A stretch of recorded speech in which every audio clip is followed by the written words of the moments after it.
Thì quý vị sẽ thấy trong cái brochure cái hình 25 năm về trước mà sinh viên Cần Thái Văn đã đóng góp cùng với rất đông các quý vị đồng hương, các bác, các chú và các bậc tiểu tượng để mà chúng ta có cái ngày lịch sử ngày hôm nay. Một lần nữa chúng tôi xin kính chúc toàn thể quý vị và mong quý vị cùng chung vui với toàn thể ban tổ chức và các đồng hương của chúng ta. Xin cảm ơn quý vị.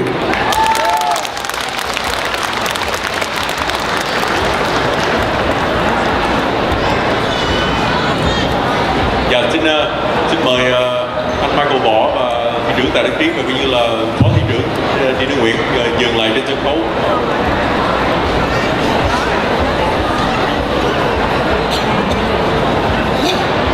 Before I speak, I would like to invite all the elected officials to come up.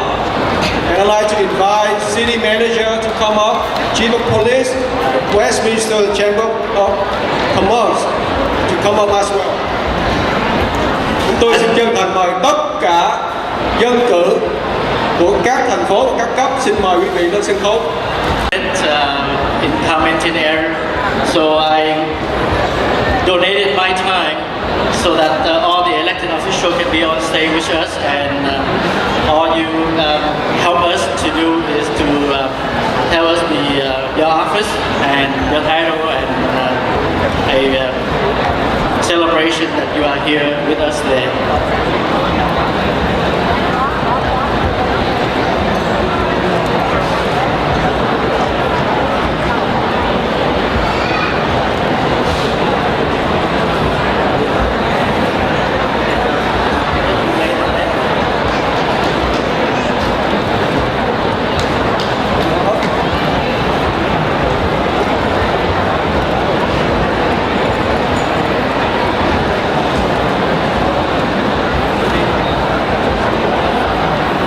Kính thưa tất cả quý vị lãnh đạo tinh thần các tôn giáo cùng tất cả quý đồng hương, chúng tôi xin thay mặt hội đồng thành phố Westminster xin được chào đón tất cả quý vị đến với Little Saigon, thủ đô tinh thần của người Việt tị nạn chúng ta. Chúng tôi xin cảm ơn sức tranh đấu không ngừng nghỉ của cộng đồng Việt để chúng ta có được danh xưng Little Saigon, thể hiện lập trường và quyết tâm của cộng đồng Việt tị nạn tại hải ngoại.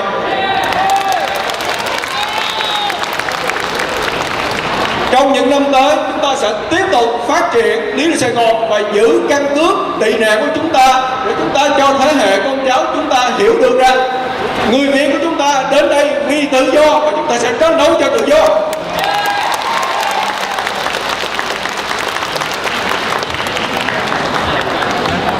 On behalf of the city of Westminster, I'd like to welcome you all to the Little Saigon, the home of the Vietnamese community with the highest population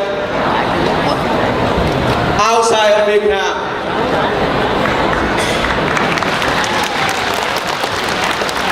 We are very fortunate and blessed that the very first Little Saigon in the U.S. was born here in Westminster 25 years ago, thanks to the hard work of many dedicated individual people. Some of them are here with us today.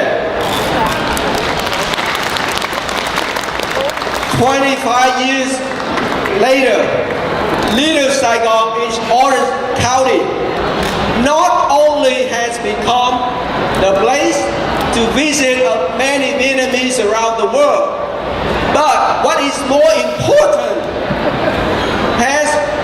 is that has become the symbol of the Vietnamese presence in the U.S. As we celebrate Little Saigon for 25th birthday anniversary, let's not forget millions of Vietnamese in Vietnam after 38 years are still looking for true freedom and democracy.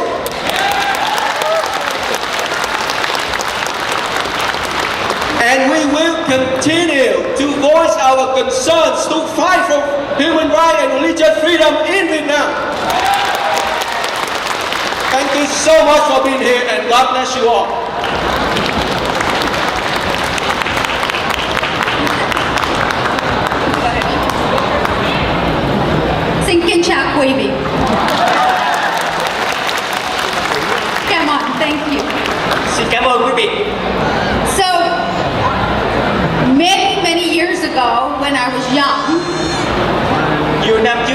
tôi vẫn còn trẻ.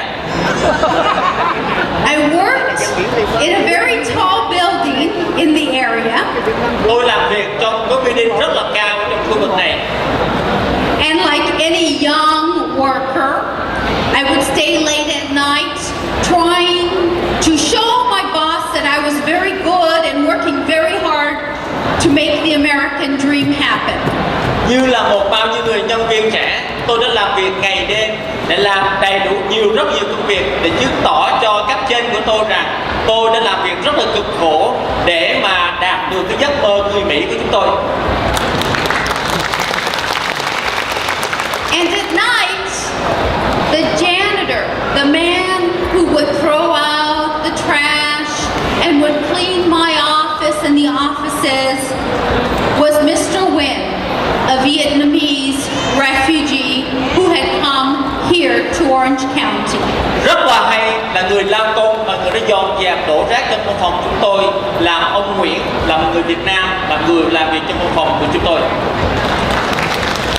You know, sometimes when you don't speak English so well or you look different, people don't, and you throw out the trash, people pretend that you are not there. Biên có biết không, có những lúc mà mình không để ý, ông ta vẫn làm việc, ông ta vẫn đổ rác, ông ta cứ làm như là chúng ta không có mặt ở đó. But Mr. Nguyen and I would speak about his homeland of Vietnam at night when I worked late. Và ông Nguyễn và cá nhân tôi vẫn thường xuyên nói chuyện với nhau về cái hoàn cảnh đất nước của ông ta mỗi tối khi ông ta làm việc ở đó. He had been a philosophy professor in the university in Vietnam. Ông ta có một suy nghĩ là luôn luôn vượt qua những khó khăn khi mà ông ta còn ở Việt Nam. But because of the circumstances, he was throwing out the trash. Nhưng mà vì cái hoàn cảnh của đất nước, ông ta đã trở nên một người dọn rác ở văn phòng. You know this story because for many of your families, this is your story. This is my story. These are the families, in many cases of the Latino community. The story of coming to a new country and starting again. Đây là câu chuyện của hầu hết tất cả mọi người, quý vị, vì quý vị là người đã vì hoàn cảnh của đất nước và xã hội đã trở thành để làm công việc của quý vị đang làm ngày hôm nay. But I have one thing to say to those who did not see you before. Và tôi có một điều muốn nói với tất cả những người mà không thấy những điều này trước đây. Congratulations! Look where you are now. Chúc mừng quý vị, hãy nhìn coi quý vị đang ở đâu ngày hôm nay. May all Vietnamese throughout the world live under freedom and democracy and thrive as you have here in Orange County. Mong rằng tất cả những người Việt Nam trên toàn thế giới được sống dưới chế độ tự do dân chủ sẽ sống và thành công như tất cả quý vị đang có mặt ở đây ngày hôm nay.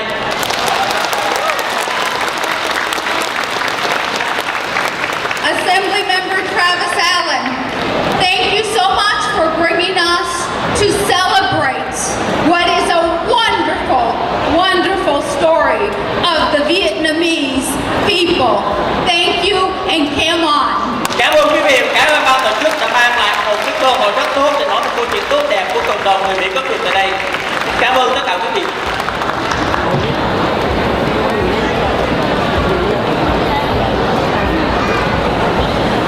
Thưa quý vị, tôi rất là vui ngày hôm nay. Quý vị có vui không ạ? Thưa quý vị, chúng tôi rất cảm ơn ban tổ chức đã cho chúng ta có ngày hôm nay, nhất là cái sự mà ăn mừng cái sự thành công của cộng đồng Việt Nam chúng ta. Chúng tôi đến đây ngày hôm nay không phải vì cá nhân chúng tôi, hoặc là vì ban tổ chức, hoặc là vì cá nhân người nào, hoặc là vì những hợp đồng hội đoàn nào, nhưng mà chúng tôi đến đây ngày hôm nay là vì tất cả quý vị ở đây, và chúng tôi rất là hân hoan quý vị và chúc mừng quý vị đã có một cộng đồng rất là thành công.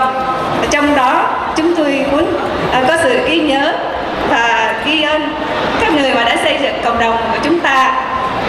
Ngày hôm nay, trước khi chúng tôi ghi ơn những người đó thì chúng tôi cũng muốn có nêu ra vài tên mà chúng tôi đã gặp các cô chú bác ở đây, và người ta đã đến rất là xa.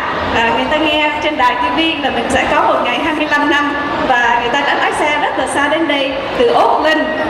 Đó là hai chị Mai và chị Cúc ở phía bên kia, và từ Finland có anh Đạt ở phía bên đây, và có hai vợ chồng hình như là hai vợ chồng chị Nhung với anh Hải từ San Jose.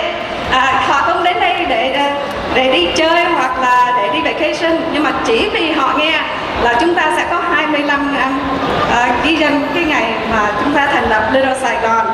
Và sau đây là xin cảm ơn tất cả thành phần đã xây dựng Little Saigon. Đó là thành phần các công ty construction, công ty xây cất. Nếu chúng ta không có các công ty xây cất mà có thành phần đông là Việt Nam thì chúng ta sẽ không có những Phước Lộc Thọ hoặc là Asian Garden Mall hoặc là những cái building ở chung quanh đây.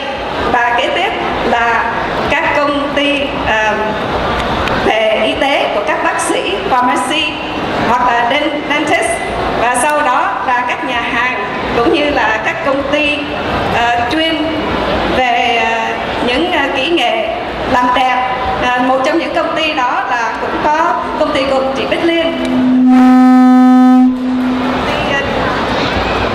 Chị Bích Liên có 4 chi nhánh tại đây và cũng là một cư dân của cái địa hạt này.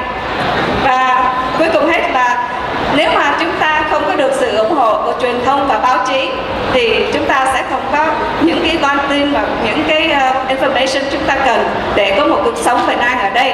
Thì cũng xin cảm ơn các quý vị đó, và chúng tôi cũng không có nhiều để nói ngoài sự là cảm ơn quý vị đã xây dựng cộng đồng, và cũng như là xin quý vị hãy cố gắng tiếp tục xây dựng cộng đồng và đoàn kết.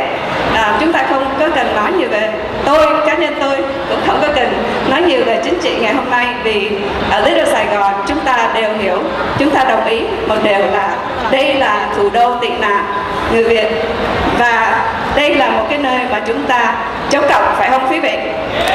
Thank you. Xin cảm ơn quý vị. Thank you, Nina.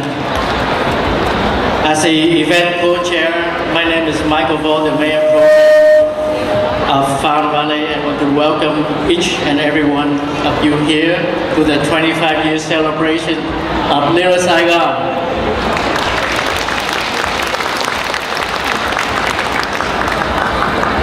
There was 1,400 people, Vietnamese people, that arrived to Orange County in 1975. 1,400 people. And this community has strived, have continued the pursuit for freedom against all odds. We are embracing by the American public the generosity of the American people.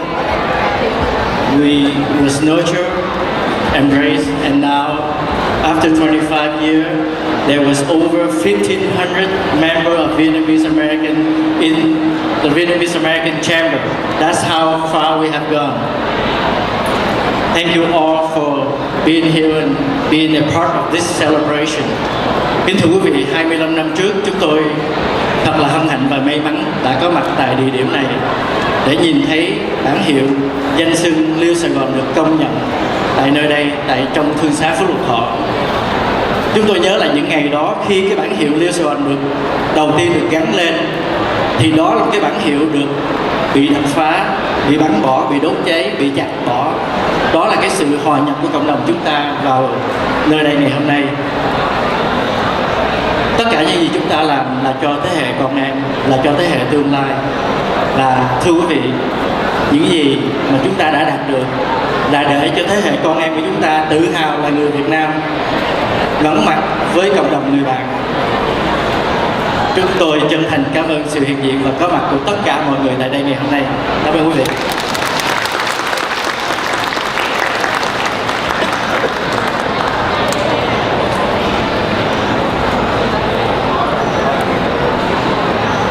Kính thưa quý vị, we have a very surprise guest among us today. I'd like to introduce to you luật sư Mr. John Chang, the State Controller of the State of California, the very first Asian American elected to to the statewide office in the state of California. And this is a very surprise that Mr. John Chan take the time to come. Kính thưa quý vị, tôi xin giới thiệu quý vị luật sư John Chan là giám đốc tài chính của tiểu bang California, là người Mỹ gốc Á Châu đầu tiên được đắc cử vào chức vụ của tiểu bang. Xin chúng mình cùng chúng tôi một tràng pháo tay để chào đón luật sư John Chan. Chan, make a few statements. Thank you. First of all, I'm very honored to join you. My name is John Chung. As introduced, I'm your state controller. I'm the state's chief fiscal officer. For those of you who aren't familiar with the position, it's my signature on your tax refund check. As pointed out, I'm the highest ranking Asian American in state elected official in the state of California. But more importantly, I just wanted to say I'm with you and I think about you. Now, in the legacy, the Asian American community is making a tremendous difference, and so I bring you to Sacramento. But I want you to well understand that the Vietnamese American history is part of the Chung family. My sister-in-law is Vietnamese. So your aspirations, your hopes, your dreams, your struggles, and your successes are those that we share in your family. And so I just want to, again, thank you for everything you do, and just understand that you are with me all the time.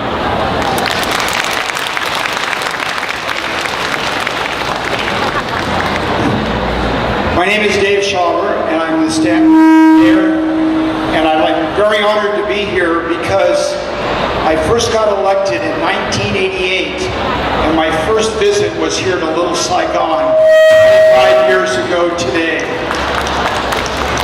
On behalf of my community, I want to celebrate with you on the freedoms that are represented by Little Saigon and the event that's being here held today.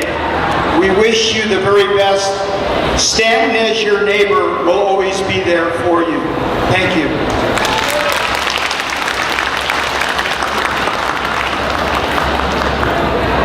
Kính thưa quý vị, tôi là Sergio Contreras, living thành phố Westminster, và cảm ơn tôi rất vui đến đây ủng hộ quý vị, và chúc mừng Little Saigon.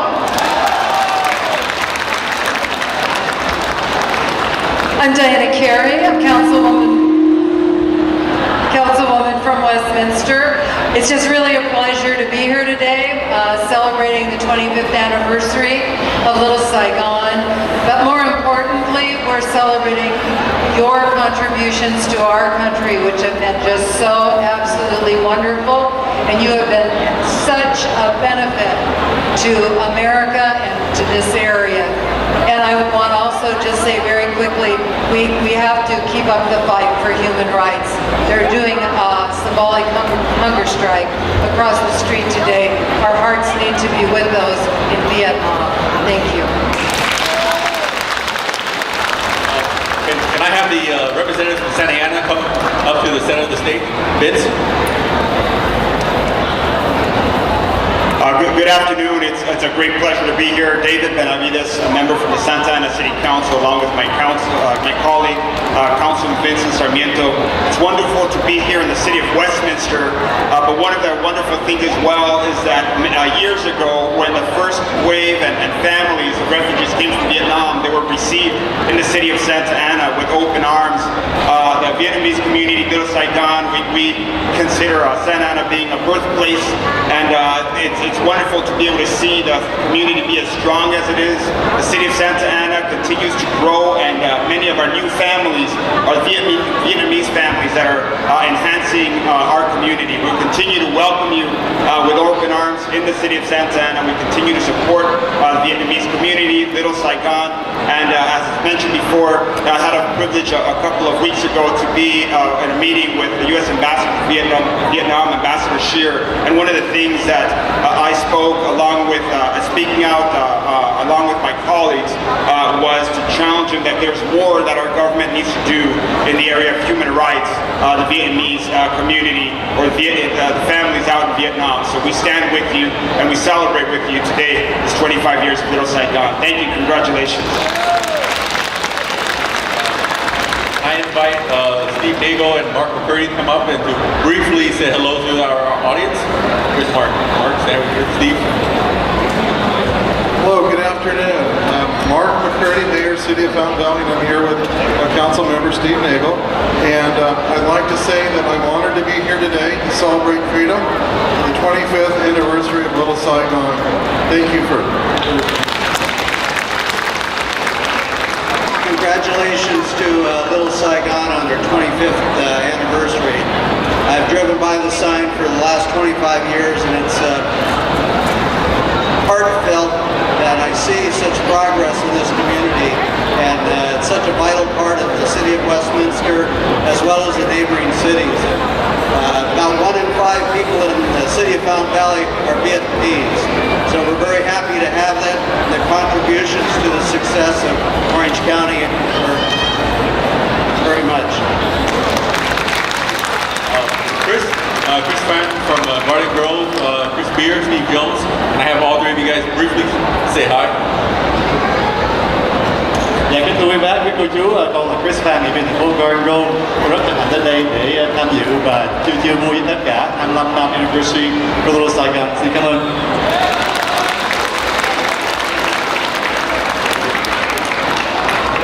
Xin chào quý vị, tôi là Nivian Steve Jones, của thành phố Garden Grove. It's an honor to be here. I grew up here in this town riding my bicycle around all the strawberry fields and vacant lots over 25 years ago that used to exist. And so to see this area grow up from the sea into the forest that it's become is very exciting for me. Thank you. Good afternoon, I'm Chris Beard with the City of Garden Grove. It's a pleasure to be here today to represent the 80,000 members and citizens of the City of Garden Grove of Vietnamese heritage. But I want to say congratulations, 25 years and continuous prosperity and another good fortune for the next 25 years. Congratulations to you.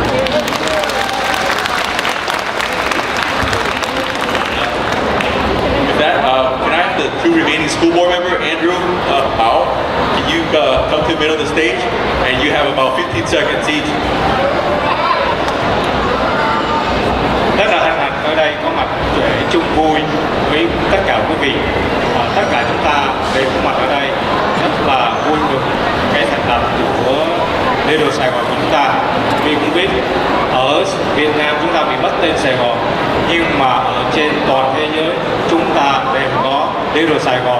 Không những vậy, tất cả trong lòng chúng ta dù đi tới đâu chúng ta cũng có Little Saigon ở trong trái tim của chúng ta. Xin cảm ơn quý vị. Nguyễn Quốc Đạo xin kính chào quý đồng hương. Tôi là ủy viên giáo dục cho hội đồng học khu Garden Grove. Chúng tôi cũng sinh ra tại trại tị nạn Thái Lan, rồi qua Hoa Kỳ khi mà 3 tháng tuổi. Mẹ của chúng tôi có bầu 8 tháng mang thai và tôi nằm trong lòng. Ngày đêm mà mẹ tôi chạy khỏi cộng sản. Cộng đồng Việt Nam hải ngoại của chúng ta không chỉ là một ngọn lửa sáng cho tự do cho mọi đồng bào chúng ta, mà cũng cho dân Hoa Kỳ. Chúng tôi rất là hãnh diện và chúc mừng tất cả mọi người mà đã bỏ tay công sức vào để xây dựng cộng đồng chúng ta. Xin cảm ơn quý đồng hương. Mayor, Councilman Richard Murphy from Los Alamitos. Hello, thank you. I look around and I think, America is a land of opportunity. And to look at this place, you guys have made the most of your opportunity. Congratulations. Thank you. Thank you. Thank you all.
Deukmejian cho tới 8 giờ tối.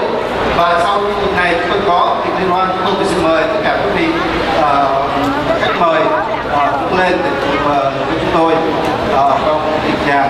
Và đồng thời chương trình văn nghệ sẽ tiếp tục từ 4 giờ rưỡi cho tới 8 giờ do các trung tâm Việt Nga và trung tâm Asia cũng như là các nghệ sĩ và khác trong góp của các cộng đồng. Và một lần nữa xin quý vị hãy gắng ở lại chúng ta cùng enjoy trong ngày hôm nay.